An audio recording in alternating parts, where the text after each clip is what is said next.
Hey guys, welcome back. Trevor's on a bit of a break from the daily challenges, but I don't want to stop posting videos every day here on the second channel, so today I'm going to talk to you guys about how to region guess Chicago in GeoGuessr, because the extra 10 points you get in duels are very important, of course. This is going to be really basic stuff, just like general parts of the city, like where to click on certain general rounds. I won't get into too crazy specific details, but maybe if you guys want to see a more expanded version of this, I can make one for the main channel. Let me know if you want to see that on the main channel, but for now, let's talk about Chicago basics. In my opinion, the best thing to know about Chicago is what the street signs look like. We saw Rainbow did not know Chicago street signs yesterday. So I'll show you guys an example of just what they look like in general. This is your quintessential Chicago street sign. You'll see this at larger intersections, usually with stoplights. This style is seen all over the city. It has north, then the street name, avenue, street, boulevard, whatever, and then the number for the grid system. And if you guys want to know more about the grid system, there's a really old video about it on my main channel. It's not my best work, but it does explain it a bit, so go check that out if you want. And then on side streets and smaller intersections, you get these kinds of street signs, where it's sort of thin, but still the same font, same general style, color, and everything. A lot of times, Chicago street signs have everything in all caps, but sometimes you get lowercase, like just the first letters capitalized sometimes. Let me see if I can find an example. Down the street, maybe. Here you go. Yeah, these are lowercase. This Campbell Street sign has seen better days, but yeah, you see sometimes they're lowercase. Now, here are some very basic regions of the city. So the red outline here on the map is, of course, the city limit of Chicago. It's good to know where Chicago starts and ends, so if you do get around with the street signs, you don't click in like Buffalo Grove or Wheaton or something. So Chicago is, of course, very famous for having many, many skyscrapers. You can see just the massive skyline that we've got here. So if you want to know where to guess when you get skyscrapers, obviously this is the downtown core right here. Basically from Interstate 55 up to Lincoln Park is like the main downtown core of the city where you get all the big skyscrapers. Here's an example of a location right downtown in the Loop. Hyatt Centric, yes. Very fitting name. Really big city, massive skyscrapers all over, so that's what this looks like downtown, of course. And if you look on satellite, you can kind of see what I mean with all the biggest skyscrapers being from Lincoln Park down to Interstate 55. However, along the lakefront, especially on the north side, you still do get a lot of high-rise buildings right up by the lake.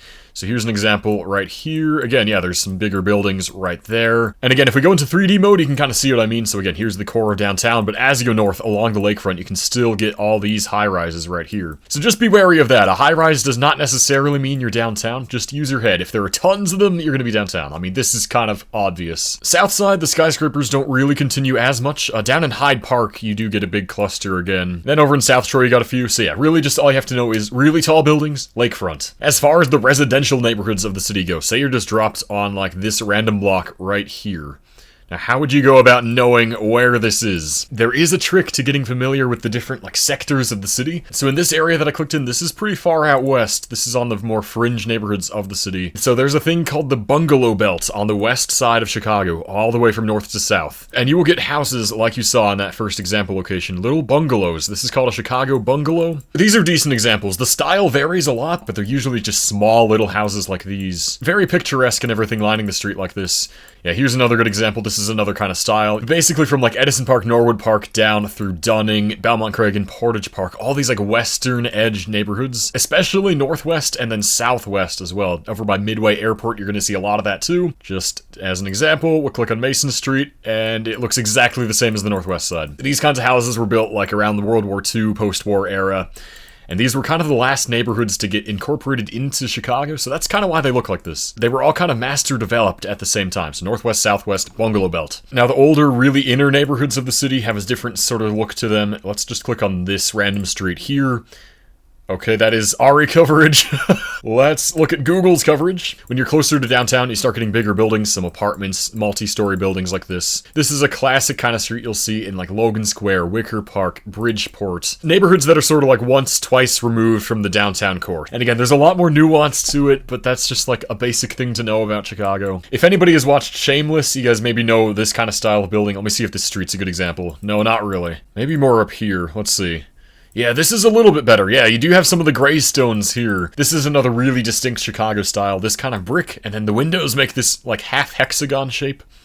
You can see basically every single building on this block is like that. Again, this is an example of older Chicago architecture that you see in these more inner neighborhoods. Those kinds of buildings, in my opinion, kind of cluster themselves like West Side, South Side over here as well. You don't really get too many Greystone type buildings in like Lakeview, for example. Lakeview has a bit more of the third style of Chicago home, which is this kind of thing. A lot of plastic siding like this sort of 2-3 story building. This is actually a really good example here. So again, this is like the third style Chicago house. This is more of a North Side thing. So neighborhoods like Lakeview, Lincoln Square, North Center over here. That's kind of what you're going to see in these neighborhoods north. So that's a really surface level, kind of badly explained version of Chicago architectural styles. There's a lot more to it. It's way crazier than that. General info though, hopefully that helps. Now in terms of industrial areas, Chicago is of course a famous industrial city. Most industry that's still in the city these days is going to be on the south side and the west side. If you just take a look at satellite mode, you can see the massive rail yards down here by Brighton Park. You have this huge warehouse industrial area in back of the yards. This is where the old massive stockyard used to be, by the way, where we used to process like all of the country's beef. It was kind of crazy. So yeah, this area is still really heavily industrial, lots of train tracks and stuff, so I'll just drop my pin down right here, and yeah, we're just underneath this massive rail bridge right there. Yeah, there's the train.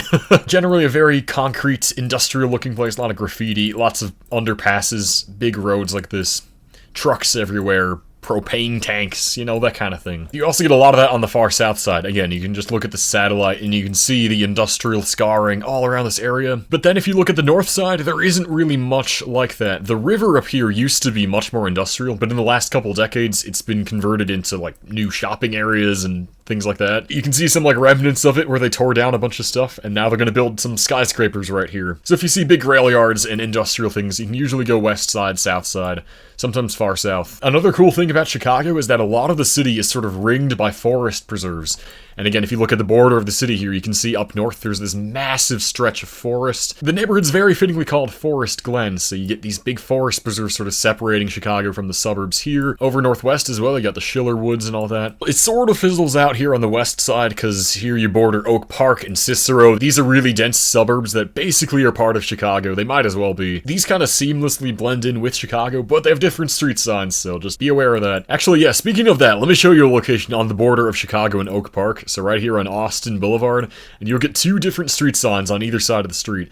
So on this side, you have the Chicago style, and over here, you have Oak Park style. It's slightly different. Can you tell? Same thing happens with Cicero, I'll show you. So, Chicago street sign and Cicero. Ciceros are blue, so that's really easy. So you can see, street signs are helpful. If you see two different ones like this, you know you're on the edge of the city. And once you get past the western suburbs that probably should have been annexed by the city at some point, then you start seeing some forest preserves again. So you got the Dan Ryan Woods, you have this big marsh park right here, William Powers Recreation Area, all this stuff down here, Bobian Woods. Fringe of the city is either forest preserve, very leafy looking, or you get suburbs like Oak Park, Cicero, that kind of look like Chicago anyway. I don't know how helpful that is at all, just wanted to mention it. And honestly, yeah, that's kind of the basics of Chicago without me getting like way too specific and verbose. So quick overview: skyscrapers, downtown and lakefront, bungalow belt, northwest side, southwest side, graystones, duplexes, apartments, things like that, going to be in the neighborhoods like right in this middle area of the city. You get some more siding looking houses on the north side, more bungalows and brick apartments in the south side, and that's kind of it. Well, I hope this was at least the tiniest bit interesting. Thanks very much for hearing me out today. And again, let me know if you want me to make a more polished and in-depth version of a Chicago guide for GeoGuessr. It would be fun for me to make, for sure. I would love to, but only if you guys want to see it. So again, thanks for watching today, and I'll see you next time.